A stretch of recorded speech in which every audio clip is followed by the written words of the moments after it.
quien por supuesto le agradecemos su tiempo y la posibilidad de compartir esta información. Antes que nada, buenas tardes. ¿Cómo está, doctor? Buenas tardes Natalia, creo que es tu nombre. Marta y Lucas. Marta, ¿cómo está Marta? Muy bien, Marta? Muy bien, por suerte, doctor. Sí. Bueno, y querríamos conocer detalles justamente de esta denuncia y qué podemos esperar a partir de todo esto que pretende una investigación contra el señor Antonio Fretes, ¿verdad? Así es. Mira, en primer lugar quiero comentarles que el 1 de diciembre del 2022 presenté una denuncia ante la UEA, ante la Unidad de Delitos Económicos y Anticorrupción, tratándose de un funcionario judicial, que en este caso era jefe de la máxima instancia judicial en ese entonces, presidente de la Corte, el doctor Antonio Fretes. La denuncia por prevaricato está basado en que el doctor Fretes en agosto del 2022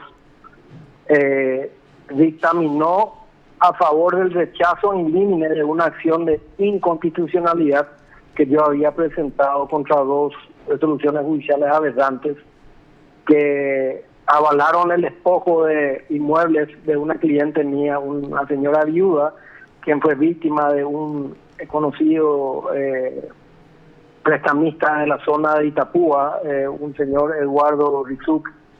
Bueno, eso fue avalado tanto por la jueza de primera instancia como por la Cámara de Apelaciones Cuarta Sala. Y bueno, realmente en ese juicio de nulidad de título, yo no intervino un abogado anterior en la familia de mi cliente actual. Pero fui hasta la máxima instancia como para delatar toda esta situación irregular en todas esas resoluciones, pidiendo que se estudie esa inconstitucionalidad por las arbitrariedades que se cometieron tanto en primera como en segunda instancia. Sin embargo, Fretes, siendo presidente de la sala y también preopinante de este juicio, declara el rechazo in limine,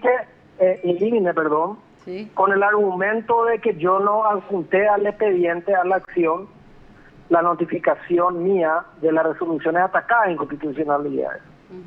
¿Qué pasó? En esa misma resolución de rechazo in limine, el ministro Diesel ni siquiera opina.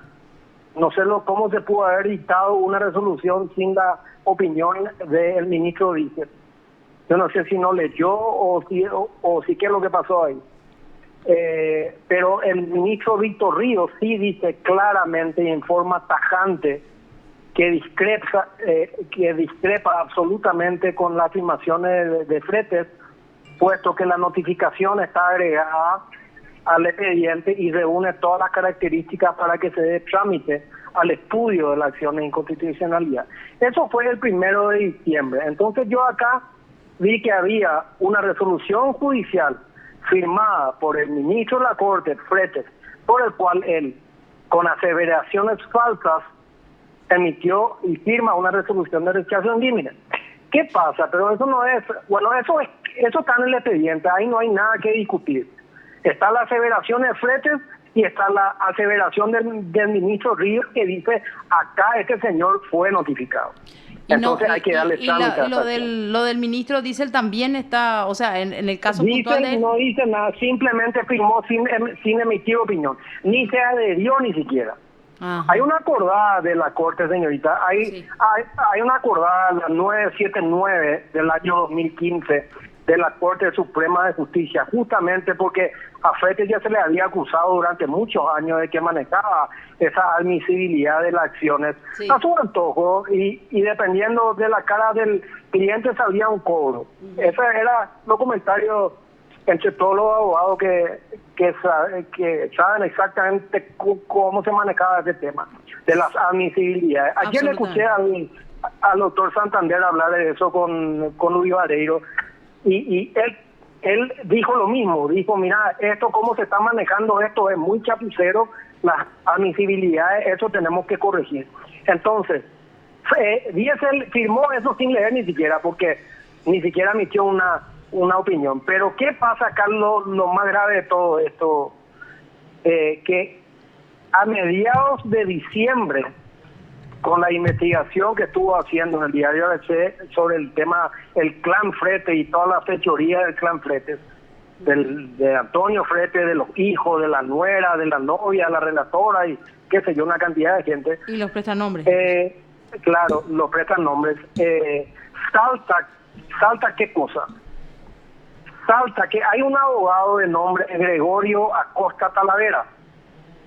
Gregorio Acosta Talavera es el mismo abogado que se quiso hacer vivo pretendiendo un cobro de 39 millones de dólares por la sucesión de Tefilática, por la indemnización, creo que de la Corte Interamericana. Sí, es un muchacho joven, un abogado joven ¿quién era él? Él era el abogado de mi contraparte en esa acción de inconstitucionalidad. Él era el abogado del señor Rizuk, del Encarnaceno pretamista. ¿Y quién es Gregorio Acosta Talavera a la par? Socio comercial de Asdrúbal Fretes, hijo de Antonio Fretes, en una empresa que se llama Greclas S.A. Y es también el que tuvo que ver con esos CDA que habían ofrecido como garantía de un préstamo, el mismo CDA que Antonio Frete había depositado en el Banco Continental, algo así. Entonces, acá lo que correspondía en ese momento era que Fretes, al tener conocimiento que el abogado Gregorio Acosta Talavera, hijo, socio comercial de su hijo, lo que correspondía es que se aparte y no que mienta en una resolución judicial y que ordene que se rechace en mi acción. Es un prevaricato, pero de cajón, como diría, ¿verdad? Ahora bien, lo que más me preocupa fue el hecho, o sea, lo que más me preocupaba el hecho es que esto fue el 1 de diciembre fue a la unidad de delito económico y se derivó a la fiscal adjunta Soledad Machuca. Ahí estuvo un tiempo, diciembre no pasó nada, enero no pasó nada, en febrero ella saca un memorando dirigido a la fiscal general entonces, Sandra Quiñones, la tristemente célebre Sandra Quiñones, diciendo de que hay que abrirle una causa a Fretes y hay que mandarle a la unidad de delito económico, tiene que quedar ahí. ¿Qué hace Sandra Quiñones? Cajonea otra vez todo febrero y en marzo, un día antes de su salida de la Fiscalía General, saca una resolución ordenando que se inicie una causa y designa a una fiscal que no es de delito, de la unidad de delito económico. Y eso a mí me preocupa de sobremanera. Es una fiscal que tuvo varias anuncias de cajoneo del tema, creo que de Metrobús. Una fiscal también que había votado por la ANS siendo fiscal. Ese tipo de cosas que no podía haber hecho. Yo realmente no tengo confianza en ella. No creo que ella sea la persona indicada para esta causa. Entonces voy a pedir, seguramente voy a recusarla, voy a mandar a la Fiscalía General para que tome conocimiento de esto y que se designe a un fiscal verdadero anticorrupción, porque esto es un hecho punible de una corrupción judicial, que no sé si me explico. Sí, señor. De hecho, se está refiriendo usted a la fiscal María Estefanía González, ¿verdad? Para hacer la salvedad. Yo no le conozco a ella. Yo no le conozco a ella, aclaro eso. Pero sí tengo referencias de dos cosas. ¿Por qué la fiscal Sandra Quiñones, así que sí conozco que cometió varias cosas raras, le designa a ella un día antes de irse del Ministerio Público? ¿Por qué no dejó nomás que el nuevo fiscal general designe a un fiscal tratándose de una causa realmente en donde está involucrado el clan Frete, ¿verdad? Porque este abogado Acosta Talavera es del clan Frete nomás también, porque es socio comercial del hijo Frete.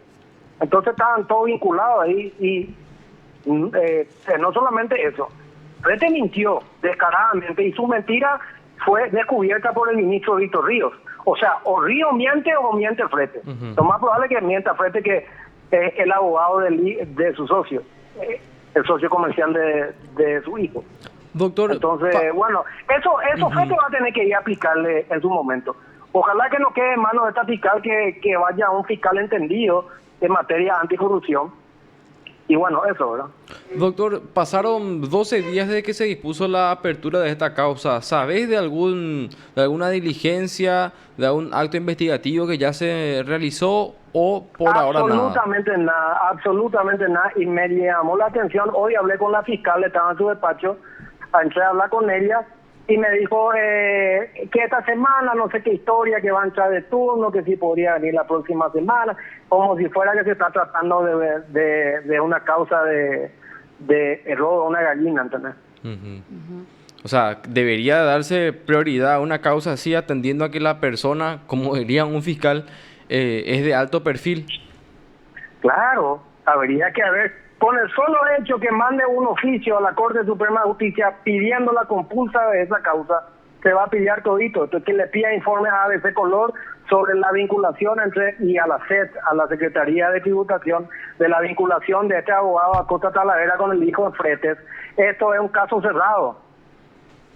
Doctor, y para entender un poquitito, el prevaricato, ¿verdad? Mucho se dice, mucho se habla de prevaricato acá, allá, pero ¿qué es el prevaricato y cómo podríamos encuadrar esta conducta de Antonio Fretes en ese hecho punible para que podamos entender todo, doctor?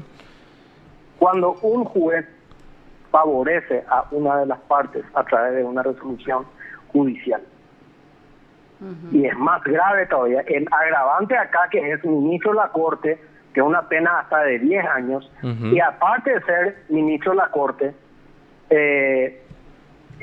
el caso es, digamos, está basado en argumentaciones falsas, porque una cosa es que se diga, mira, el prevaricato no corre porque fue una opinión de un ministro, fue la manera como interpretó él, como ocurrió en este caso del juicio oral que se había hecho creo que era contra Víctor Núñez y contra Siluco Blanco. Sí. Los jueces del Tribunal de Sentencia dijeron, mira, no podríamos hablar de prevaricato porque se trata de cómo interpretaron estos ministros, ¿verdad?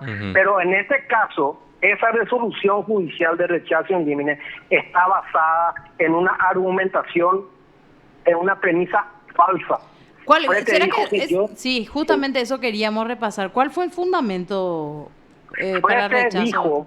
Dijo claramente que mi parte no agregó la constancia de la notificación de las dos resoluciones de primera instancia y de segunda instancia, por el cual yo me daba por notificado de la misma.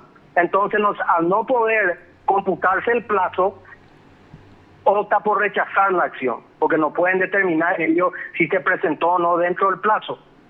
Y Víctor Ríos dijo diametralmente lo opuesto. Dijo, señores, acá yo discrepo con esta opinión porque 7 puntos puso en su argumentación. Porque se especificó que resoluciones fueron atacadas, se especificó cuáles son las garantías constitucionales que fueron violadas, se argumentó tal cosa. En el punto 7 dice, y consta en el expediente judicial que el abogado Raúl Brewer fue notificado en forma personal de las resoluciones conforme contra autos en fecha 5 de octubre y presentó la acción en fecha 7 de octubre, estando dentro del término para hacerlo. Eso lo dijo Víctor Ríos, no lo dice Raúl Brewer. Doctor, eso dijo 8 minutos. Doctor, nosotros incluso le querríamos pedir un favor, ¿verdad? Si hay alguna copia del fallo, ¿verdad? Lucas nos va a ser bastante útil. Por favor, a través del mismo teléfono de producción, le vamos a agradecer muchísimo para que también nosotros podamos... Y también, mira, otra cosa voy a decirte. Voy a mandarte la acordada 979-2015, por el cual establece en el punto número 2 la obligatoriedad de cuando se estudian las acciones de inconstitucionalidad o cuando se va a rechazar en límite, que cada ministro en particular emita su voto. Y en el caso del señor dice básicamente no dijo nada, firmó la hoja y no dijo nada. No hay una parte de la resolución, y ahora van a ver ustedes, no hay una parte de la resolución que diga yo, ministro César Víctor, opino que tal cosa. No va a poner eso que no está en la constancia, porque esa constancia en la notificación está en el expediente, pero como Fretes era tan temerario y no le importaba realmente nada y no le importa lo más, y su hijo está metido con este abogado, es socio comercial, no solamente en esa Grecla, sino también en Río Salado, tiene que ver con ese tema que te conté, lo del CDA. Sí. Ahí estaba metido Fretes en una misma empresa donde está metido el abogado el abogado defensor, digamos, de mi contraparte, digamos. Una locura realmente, una locura. Doctor, y ya Pero no solo... voy a dejar de darle esto. Pues, me imagino. De hecho, lo que anticipa es una acción incluso contra la designación de la fiscal, ¿verdad? Con quien obviamente no está muy conforme también en la causa. Y yo no estoy conforme con lo que ella no haya ordenado ninguna sola diligencia. En primer lugar, dos, no estoy en absoluto, tengo una confianza absoluta en todo lo que hizo Sandra Quiñones, que no hizo nada en 3 meses, y un día antes de salir dice, le voy a nombrar a esta fiscal que ni siquiera es de la UDEA, de la Unidad de Delitos Económicos y de Anticorrupción, porque este caso es un caso de corrupción judicial, tiene que ir a la Unidad de Anticorrupción. ¿Podemos conocer cuáles son los detalles de esta situación de despojo? ¿Cuál es más o menos el volumen del interés en este caso 14 millones de afectado? dólares, son 6 inmuebles que se quedó. El modo operandi de este señor es súper conocido por toda la población de Itapúa. Este señor es una especie de González Dávila de Itapúa, y el señor prestaba dinero, pero la contrapartida era que le transfiera los bienes. Y una vez que le transfería los bienes, él de palabra establecía de que él, si se le pagaba de vuelta su préstamo, le iba a transferir de vuelta el inmueble. Pero Cuando ya no las lo personas, 36 clientes tengo que ver, están bajo esa misma situación, bajo ese mismo perjuicio y ese mismo modo operandi. Lo que pasa es cuando esta gente iba a pagarle, él no se hacía encontrar. Y es más, Frete, en contubernio también con la actual directora de los registros públicos, hacían cualquier cosa ahí. Entonces, yo no sé ni qué hace aún todavía esa ahí en el registro público, porque es elemento Frete.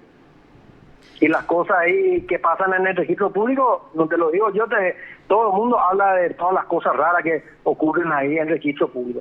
Frete fue nombrado en la Corte Suprema en el 2001. Esta chica asumió en el mismo año, creo que en el 2002, está hace 22 años ahí, como directora. ¿Por qué? Porque Frete siempre estaba dentro de la Corte, y Frete estaba encargado de la dirección de los registros públicos, de la dirección del automotor, de la dirección de marcas y señales, de la dirección de ética judicial y de no sé cuántas otras direcciones. Por poco no era, no sé. No, era una cosa realmente de terror, todo lo que manejaba Frete. No sé cómo permitieron todos los otros ministros que están ahí, no sé qué es lo que hacen para haber permitido ese tipo de cosas. Y es la pregunta que nos hacemos todos a esta altura, doctor. Nosotros lo que podemos hacer es agradecerle la posibilidad de compartir esta información con todos los teleoyentes, y por supuesto que le vamos a dar un seguimiento a todos los que nos comentó. Y bueno, vamos a esperar también si nos puede facilitar la copia de aquella sentencia que nos describía. Muchísimas gracias, doctor. Gracias, doctor. Muy amable. Un abrazo cuando quieran. Gracias. Usted está escuchando PDS. Y al abogado Raúl Brewer, hablando así de una manera bastante efusiva, Lucas, sí, obviamente, porque me imagino que si ahondaba en detalles, obviamente estaba hablando de una situación sumamente... es un tema muy delicado. Claro, no, pero al margen de eso, viste que te da esa sensación de, más que nada, de impotencia, ¿verdad? Sí. Porque es realmente contra un sistema. No estamos hablando de un caso nada más. Es lo que me imagino a muchos le habrá hecho tragar saliva durante estos larguísimos 20 años, porque la verdad es que era toda una estructura. La descripción que hacía era un procedimiento perfecto, ¿verdad? Tanto el que estaba preparado para, en este caso, estafar y ocasionar un daño, imagínate vos, 14 millones de dólares, decía. Hablaba de 6 inmuebles, estimativamente, sí, en el departamento de Itapúa. Bueno, pero le dio bastantes aditivos, algunos datos, y por supuesto se refirió a cuestiones que salieron a luz y que hasta ahora obviamente no pasaron de indignarnos, porque la verdad que no hubo nada que pueda reflejar un verdadero avance de la investigación, hablando y refiriéndonos puntualmente a los hijos del señor Antonio Fretes. Claro, esa por ejemplo es otra investigación, otra causa abierta en la Fiscalía y desde hace más tiempo inclusive, de la cual no tenemos datos de avances significativos o que demuestren avances significativos. Ahora, en esta causa sí llama un poco la atención. Decía el doctor Ramiro Brewer que el memorándum de la titular de la unidad de delitos económicos, en realidad de la Fiscalía Adjunta, de la doctora Soledad Machuca, recomendaba abrir una investigación penal, pero a cargo obviamente de un fiscal de UDEA.